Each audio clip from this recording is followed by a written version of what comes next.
Nalini, how are you doing today? I'm good, Dr. Parag. How are you? All is good. So tell me please, what brings you here today? So, Dr. Parag, basically, I feel that these masseters. I find my face a little more broader.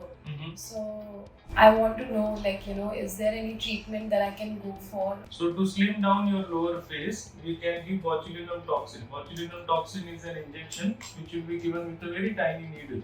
And the action of that botulinum toxin will make the muscle slim down. Okay. So your face will visibly look much slimmer in a few weeks' time. Is there any side effects after doing this procedure? Botulinum toxin is to be done in the proper dosage, and when it's injected in the correct location in the proper dosage, it's very very safe.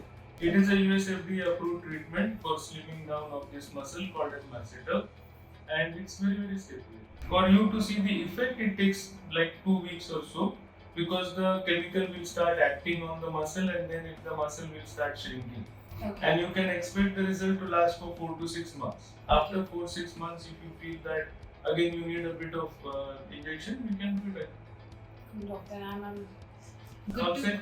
Yeah, all set. I'm excited to see how my face gonna look. It will look very nice. Yeah. Okay?